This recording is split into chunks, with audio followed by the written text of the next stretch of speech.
Well, hi again everybody, Jake back here with you. This is part 3 of our 350 TOS build-up series for my client Steve. We're going to be going through tonight and working on the secondary hull, getting the lighting laid in for that, and I'll show you what I've done earlier in the day and show you kind of how it's going to be going in. And I'll be showing you through showing you the paint that I started using for this build, and showing you basically how I came up with the color, and also the shuttle bay. Got it put together, and the glue is drying, and I still got a little bit of work to do on that, but just taking you through tonight, just showing you, like I said, the secondary hull basically, and going through the steps that I'm taking you through the entire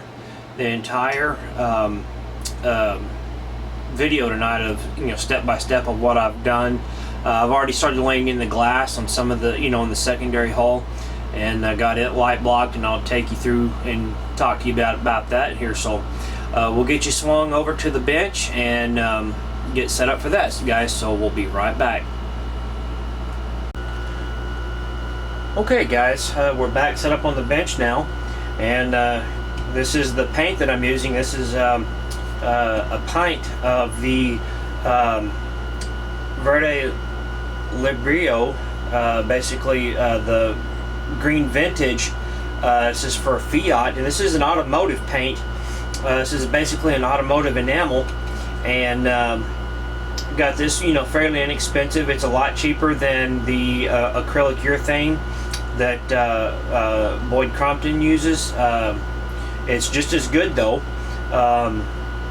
But anytime that you use any type of automotive paint, or basically any paint, guys, you want to make sure that you do this in a well ventilated area, because the fumes and stuff can be very harmful to you. So basically what I've done is I went and bought a few of these little containers here. I believe these are 4-ounce containers, and when I got this, they gave me a little 2-ounce bottle of just flat white, regular white, and so I started pouring. I poured some into this bottle and some into this bottle, and then I just started adding drops of white to each container here, and started mixing it in, and it was getting it's a real dark green at first, but then you start tinting it down, toning it down with this white, and then you start getting it to the color you want. And then I bought some a 2-ounce bottle of light gray. They call it off-white, but this is enamel as well, and this is off-white, or light gray rather, and I just started adding drops to each container until I finally got it to the color I needed, and then I mixed it back together, shook it up real well in a bigger cup, and then reduced it down with I use this Duplicolor specialty reducer. It works real well, reducing lacquers and enamels and acrylic urethanes and enamels, guys. It works real well. You can pick that up for about $9 a bottle at AutoZone or O'Reilly's. This is a 32-ounce can, 32-ounce can, so it'll last you a long time, guys. And once I reduced it down, I got it split back up into these cups. I made sure I made enough to do my first coat of my base coat, and then I go through and will have enough to go back through and have enough to go back through for my seam work, guys. So that's the one thing that Boyd talks about and everybody else out there talks about. Always, if you do this, if you mix your own paint, make sure you do enough to do the whole build, and then some to go back through and do your seam work and your just any touch-ups that you might need, because if you don't and you try to go back through and mix it up again with any other paint, and even sometimes rattle can paint is not even the same tone, so you could have variances in colors there, so it won't be the same. So just make sure you have enough to do this, and you know, you'll be okay, guys. So but like I said, make sure when you spray this, make sure you go through and you have a well ventilated area and wear a mask, because this stuff can be harmful to you. So moving on now, here's our shuttle bay. Let me zoom in a little bit if I can get it to where it's focused, guys. Let me get it, let me situate the camera here. Got the shuttle bay. I got it all light blocked, and let me get my light here. Let's see if I can't get it lit up. But you can see the shuttle bay. The shuttle is lit, and so when it's in the ship, and you know, you can see the shuttle lit up, and you know, of course we'll have the lights, you know, the light on top and everything, you know, to light up the top of the shuttle bay with that nice ambient lighting. And but we're going to add a couple of little figures in there, you know, probably one here and one around the front, you know, checking everything else out before, you know, it, you know, like it's taking off or something like that. So but that's all, you know, that's ready to go. And I have I have it all glued together now. I have not light blocked it yet, but I'll be going through with some tulip and going through in the back. I don't know if you can see the creases there in the back, but like right back here, you can see the you know, the creases real well.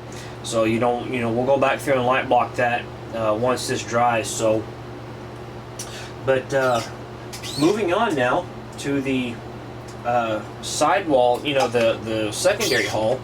I have the base coat painted on it. Get out of here, bug. Have the base coat put on. You know, I used my adhesion promoter and then sanded it down. Not sanded it down. I used my adhesion promoter and then put a coat of the Duplicolor sander, the filler primer.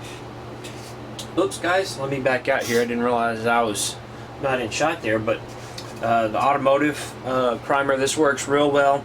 You want to make sure this stuff, you know, you want to make sure that when you're using automotive paints, you use automotive primer with this, guys. It will keep the paint on there. You won't have any worries about it peeling off or anything else like that.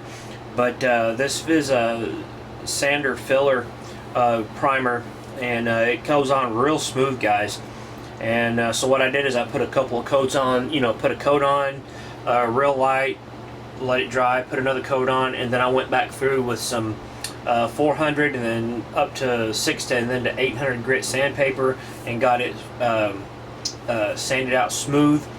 And then I went through and applied my base coat, and then I let it sit for about an hour, you know, half hour or so, and then I went back with some 1500 grit sandpaper to smooth it out, and then I applied another coat and then sanded it again, guys. And so now it's real smooth. It's ready to go.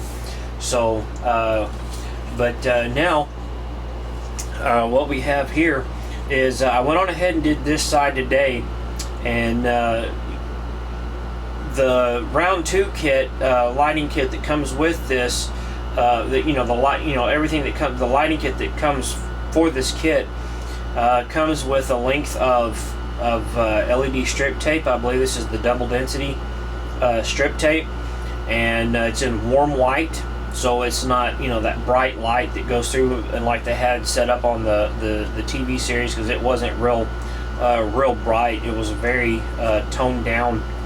So I took you know, 3 strips and put them in there, glued my you know, set them down in there with some CA glue after I wired them all together. And I'll take you through how I did that a while ago, you know, in a little bit. And but I want to, you know, make mention, guys, that you can do the, you know, wire these in several different ways. If you watch Boyd do this, you know that he wires them in parallel, circuit to where these are all wired together, but then they all have their own separate power coming off of them. That way, if one of these fails, you know, like say if you know, all three working and then this one works, this one fails, this one back here will stay running because of that parallel circuit, that extra, you know, circuit coming off for the power. And if you just wire these in series, which you can do, and it's just fine, but if you know, there's that chance that if say this one fails, and if it's just in series, this back one won't work either, and you'll lose a lot of light. So if you know, take the time and wire them in a parallel circuit or wire them separate like I did, you'll still get power from everything, but if one of them fails, the rest of them will work and you'll still get a good amount of light. So, but we have our glass installed now on the you know, this half, and I have it installed on the second, you know, the other side. And I sanded these down with some diffused them with a little bit of sandpaper with a 600 grit sandpaper, and just kind of filed them, you know, sanded it down. That way it allows the light to grab a hold. You know, these will grab a hold of the light and it'll diffuse it and make it out more evenly.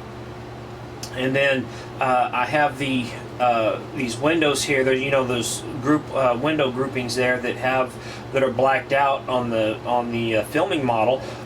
Well, I used electrical tape, black electrical tape, and that's a good one. That's a good light blocker for that. A lot of people use the foil tape that you use for heating and air conditioning, and that one works real well. Just make sure that you, when you use any kind of tape, guys, on the inside, that you tack it down with some CA glue. That way, in different spots, that way none of the tape will pill up or it'll come off or anything like that, guys. But this is, you know, it's completely light blocked and there's no light getting through whatsoever, guys. So that works. And you can also use tulip. A lot of people will use that. A lot of people will use black paint, and they just, you know, model paint, and they'll go back through and you know, touch up where the windows are, and it looks good, guys. So you don't have to worry about this coming off. So, and as you know, if any of you built this kit before, you know what I'm about to talk about here about the shuttle bay.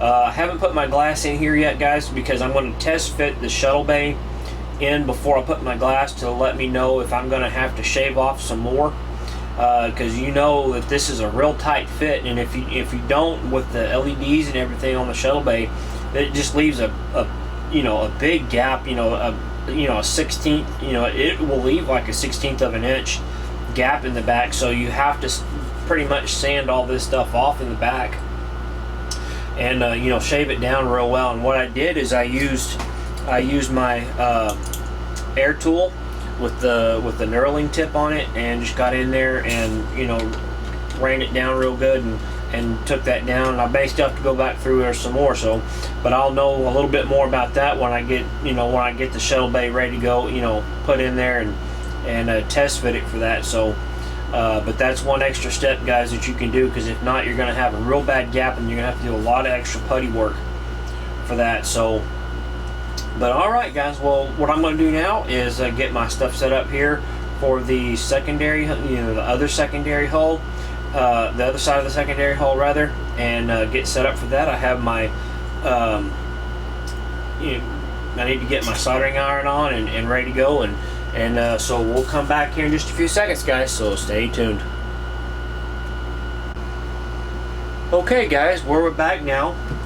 We have everything set up for my for this side, and so I have my wire. You know, I pre-cut my wire and got everything ready to go. Just basically taking you through and telling you the same thing I did over on the other side. Went through and light blocked all the areas that needed to be light blocked, so you can see that there will be no light coming through right through here and where it is up here. And we'll do the same thing up on the neck. So, and I went through and carved out on the back side, grinded that down, and I'll know a little bit more how much more I need to take down, you know, in the next couple of days when I put the shuttle bay in and get it close together. That way I can judge how much material I'm going to have to shave off. And we're going to go back through and repaint, reprime, and probably just repaint with my airbrush just a little bit right in here once I get it all said and done. So when you have the kit, when the kit comes, there's in the lighting kit, there's 3 little spots right here on the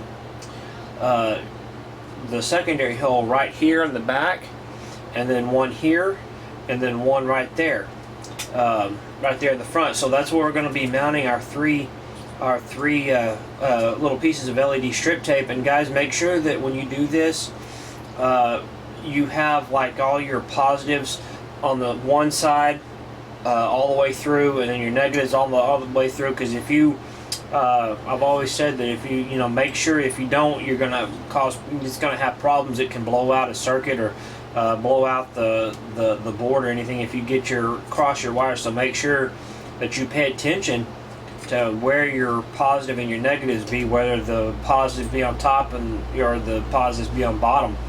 But just make sure that you pay attention to this. So I'm gonna go through now and I've got my soldering iron warmed up, and gonna go through and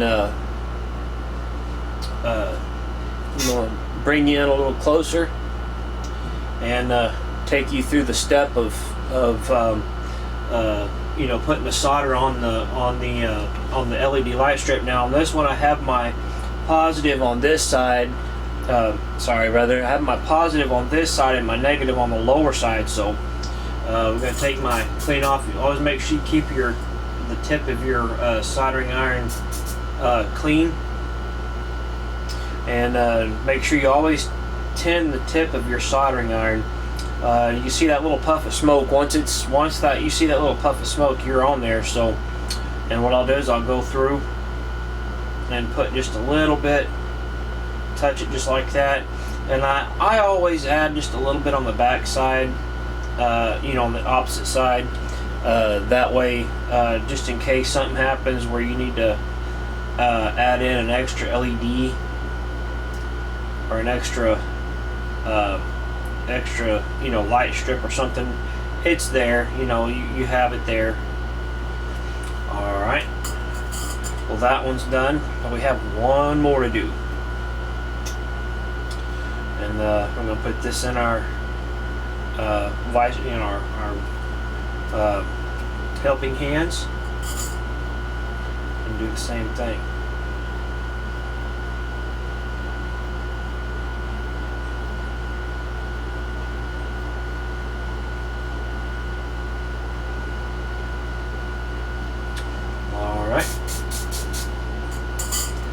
Okay, now that that's done, put another one, my other ones back in, and notice I still have them on the same side. Always make sure you have both of them facing the same way, that way you make sure you have your wiring the same way. And so what I'm going to do now is show you something that I learned a trick from Boyd over at TrekWorks. To tin the tip of your soldering iron, and you see that puff of smoke, it's good. And so when you touch you don't have to strip. That's one thing I like about this magnet wire. You don't have to worry about stripping it or anything else like that if you have a good hot soldering iron. But I don't know if you can see it or not, but you see that puff of little smoke on there, and once that happens, the enamel's pretty much worn off, and you're down to bare wire now. So you can pretty much take and touch your wire on, and that's on. That's on, guys. It's not coming off. You're gonna have to pull real hard to get it off. So we're gonna do the same thing on this other side. Still have enough on there. So once you see that puff of smoke coming off of your off the soldering iron, and you can see it start melting away. So I'm gonna turn it over and everything, and that way you pretty much know that the enamel's worn off, solder, eaten away by that. So, all right, well, there's the first two, and now we'll do the green. And you don't even have to, guys. You really don't have to. You can just pretty much touch the. Let me get something here, guys. My soldering iron not cleaning off very well.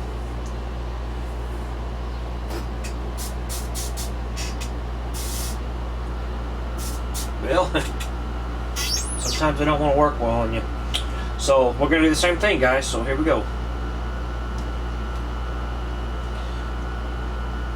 Once you see the puff of smoke coming off of it, it's pretty much ready to go.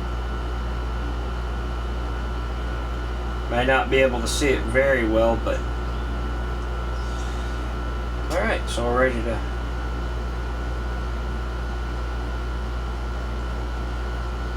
alright, that one's done. Clean this off a little more. Let me get the other one and do the same thing.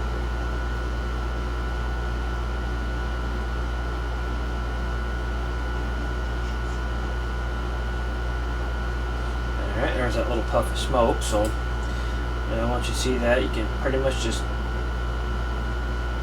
and that's pretty much it, guys. I mean, that's on.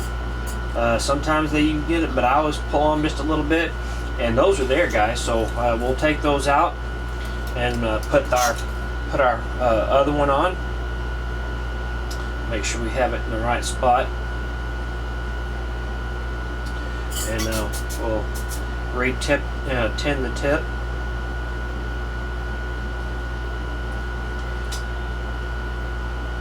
Get a little fresh solder.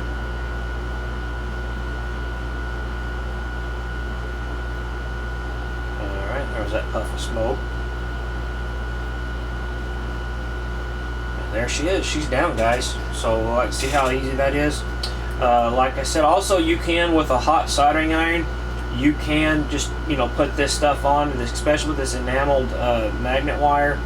You can put this stuff on, touch it to the solder. It will heat through. That's why most everybody always tells you to, when you do solder, you get a good soldering iron, the one that will get up to 800 degrees, and get up to 800 degrees. That way you want to make sure it's good and solid, where it stays where it gets hot enough to melt that wire, instead of having to strip it. But all right, here's another little trick I've learned. Let me back you out a little bit more. Oops. There's another little trick here that I've learned, that you can take if you don't want to worry about tinning the tip of your solder to test them out. I have a little lighter, and then I just take the lighter and touch the tip, the end of it, and you'll see a little puff of smoke, and the enamel's pretty much worn off. And so what I do is I take my Dremel or some kind of sandpaper and just kind of sand away that black corrosion on there from the lighter. That way you clean the wire, and it's good to go. So same thing on this one, and you'll see the smoke, the enamel burn off.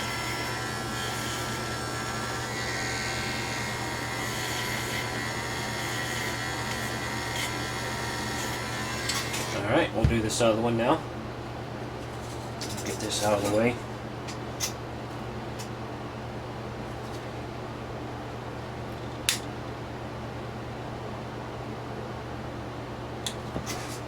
Alright.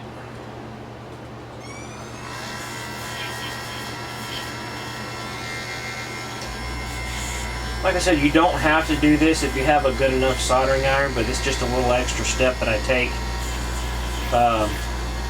just to be ensured that we have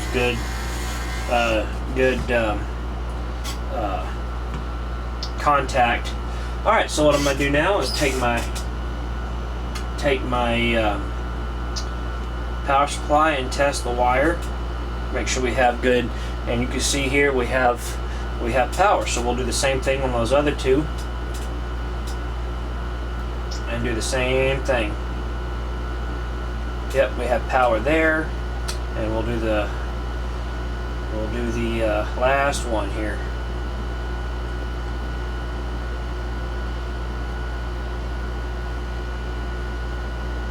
Yep, and we're all good. So now we can put these on and not have to worry about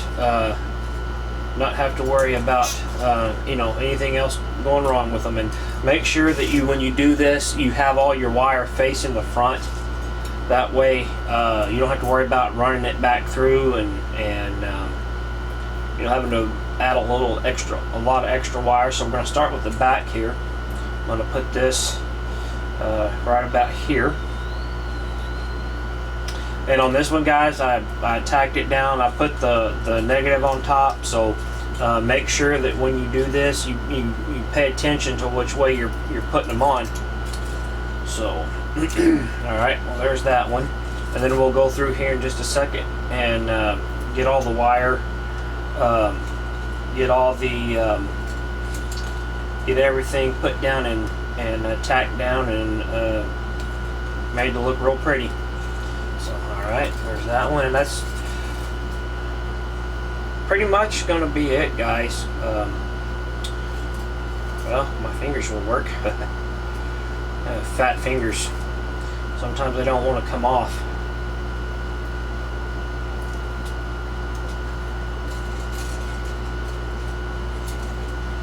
All right, get this one tacked down.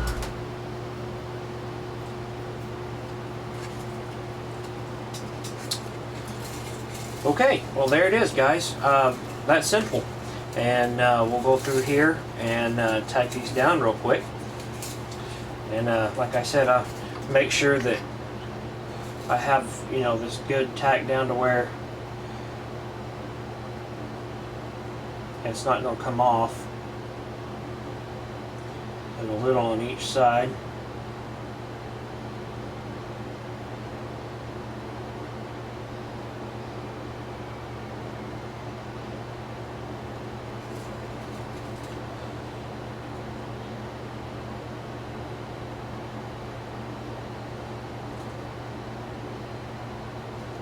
And you don't have to worry, guys. This CA glue is not conductive, so we'll just spray a little bit of our zip kicker in there to set it, and it's down. I always like to blow on it a little bit. We're gonna get a towel here to go in there and dab some of the extra the zip kicker out of here. Okay, so now what we're going to do is go through and set our wire down, and we're just going to do a little bit here, and, you know, make sure you have it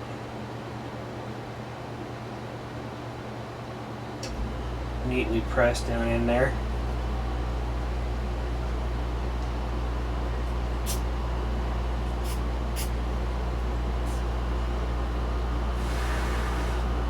Said I like to blow on and give it a little extra air, but that's locked down in there, guys, now, so it ain't gonna go nowhere. So now we're gonna do the same thing with this one. We're gonna get it set down in there nice and neat. Get it set up pretty much right here at this pin.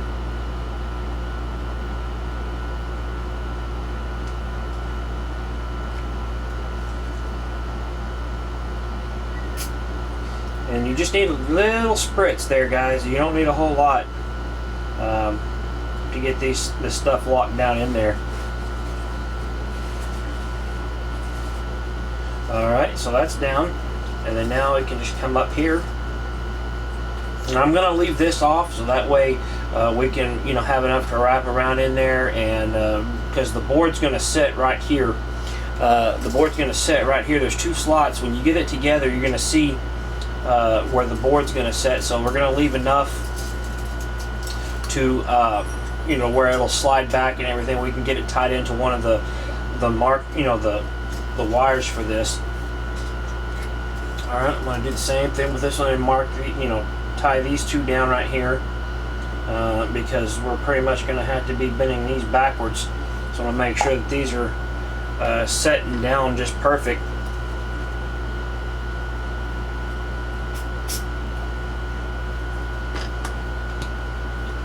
Put that on there while that's setting up. All right, well, that's pretty much that, guys. And now what I'll do is I'll go back through and get it tested up and wired up and looking all pretty. So that way we just have, you know, we don't have a big hot mess of wire coming out of here. So pretty much what I'm going to do is go off camera real quick. Well, I might not. I'll just take you through and do it. We'll take these through and just cut them to the shortest length. That way we don't have to worry about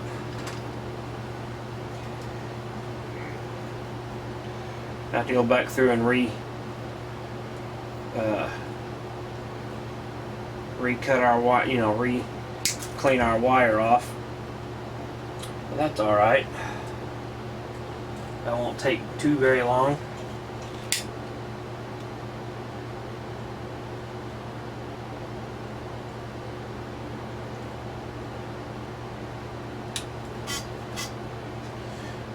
Alright, take my Dremel and clean off these wires.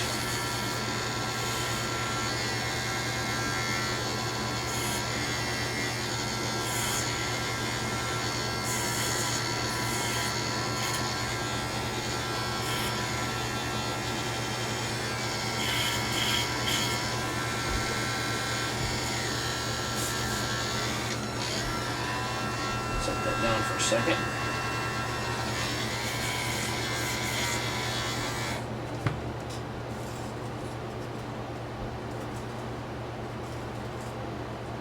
Alright, now what we'll do is we'll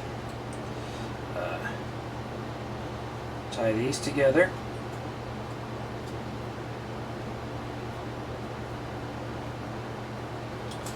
We'll tie our negatives together.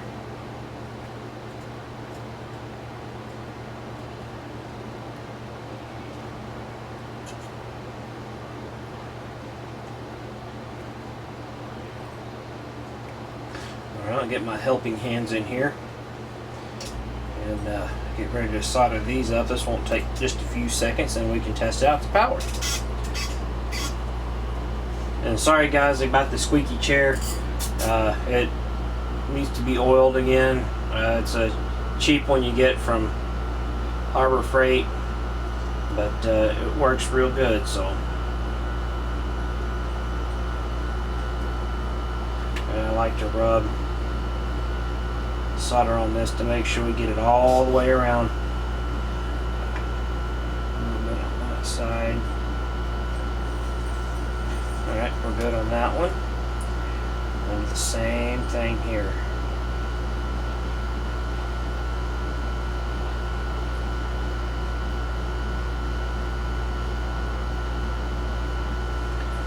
Alright. Okay, so here we have our light test here. So we're going to get this plugged up to our light and see if we have power. Okay guys, well you see right there we have power coming onto our, coming into our 3 lights there. So let me get this, let me get my overhead light turned off and let me get this mocked up real quick and we'll see what it looks like together.